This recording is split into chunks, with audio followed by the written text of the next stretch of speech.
Hello, hello. What is up, Attitude Nation? Glenn Bill checking in on day number 6 of Attitude Awareness Month.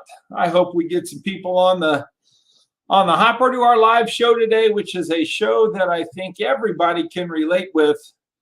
And we'll just give it a few seconds here to get our people on board across all of our platforms. Again, you can find us at the University of Attitude Movement. You can find us on YouTube, Periscope, and I post to LinkedIn afterwards. So looks like we got some people populating, which is great. We're here to talk about the attitude of communicating with a positive attitude. How many of us have an issue communicating with a positive attitude, or more importantly, maybe even listening with a positive attitude? And so I just thought it would be a good thing for us to do as a goal today, that everybody we communicate from now until the time we go to bed, we really try to make it a positive experience. And I think communicating at a positive level really starts with our expectation. And it really starts with not letting negative people and negative communicating people dictate how we want to receive and share information. The bottom line is communication is simply an act of transferring information from one person to another. Pretty simple, pretty general. But you know what? We all have two things in problems. We all have two things in common. We have relationships which deal in communication, and we have problems in common, which a lot of times can be a result of our communication. So when we think about the rest of our day today, when we think about going through the rest of our month, let's make a concerted effort to be a positive communicator. And I'm going to be giving you 3 different steps that I hope will help you become a more positive communicator. Are you a person that whenever people see you coming, they go, oh my God, I don't think I want to talk to this person? Now, none of us want to admit that, but certainly there are people that don't necessarily like communicating with us. And on the other foot, is there people in your life that you go, oh my Lord, I don't know that I'm going to be able to handle them. Here they come, and I'm going to have to start communicating. So look at communication between two people. But more importantly, I want to talk about effective communication. And it's defined as the ability to convey information to another person effectively and efficiently. Do you understand that there are some people that can't efficiently communicate? They tend to go on and on and on to make their point.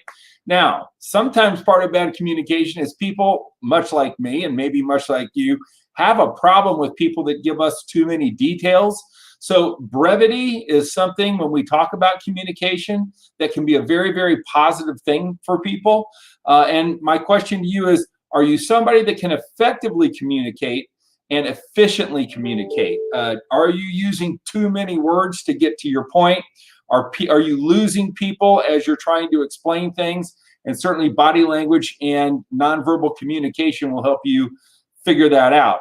And so when we talk about this thing called nonverbal communication, this is what we need to work on. This is what I'm hoping those of us that are engaged in this 1-month exercise together, and at least for today, say, how can I more effectively communicate?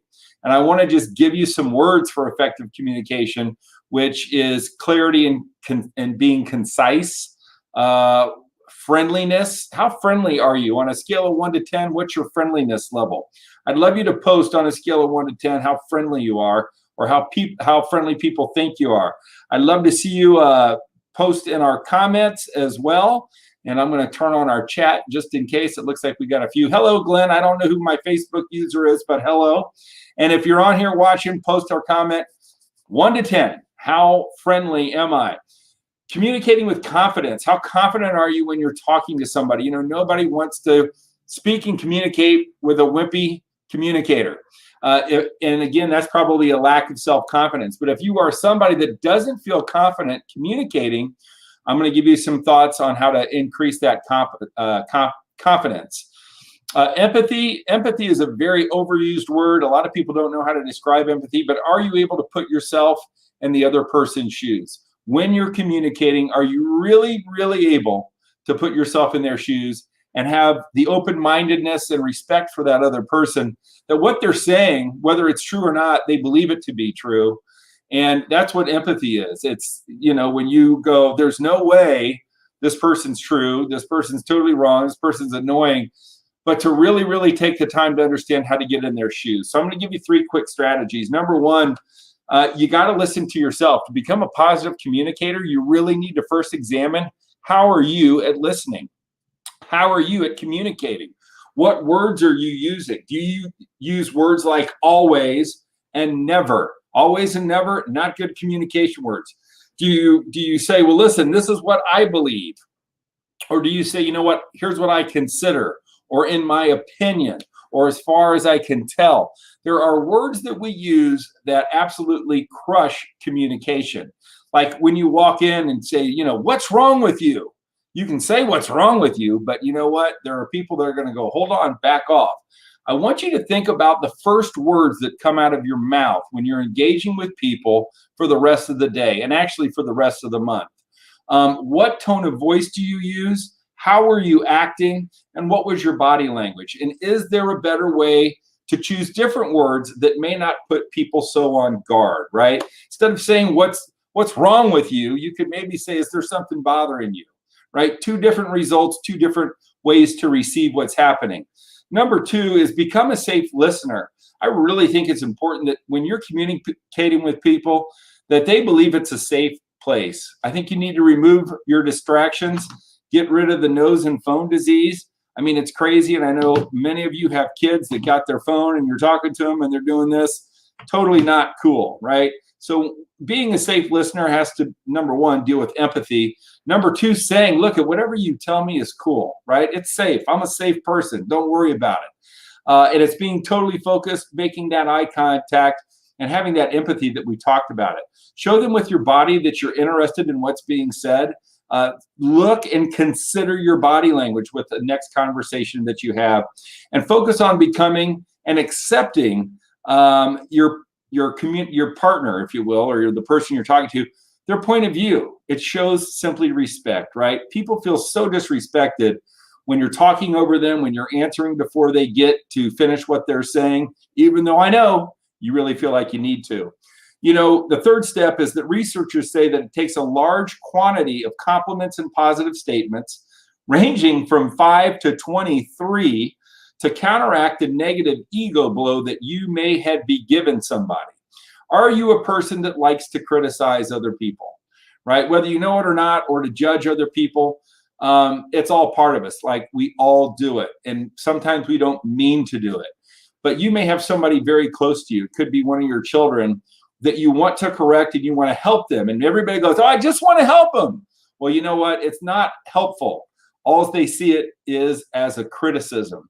And if you're struggling in your personal relationships, especially at home, and you deliver the blow, deliver the criticism, you're going to have to compliment that person 5 to 23 times in order to overturn it.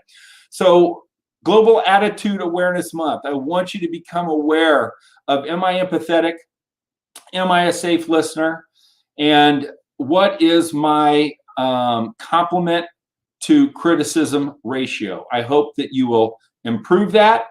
And I hope that this little 10-minute ditty was good for you. I want to thank you for continually tuning in. Thank you for liking this. Thank you for sharing this. Please share this out if this needs to go to somebody that needs to learn how to communicate with the people that they love. Please check us out at the Get Attitude podcast right there.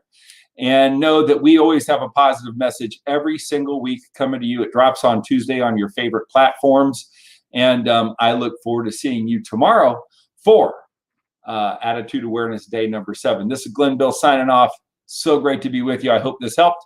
And I hope your relationships, your life, and your communication become more positive. Always remember, we cannot win in life, we cannot win in business, and we certainly cannot win in relationships unless we win in our mind first. That's what the University of Attitude is here to do. Take care.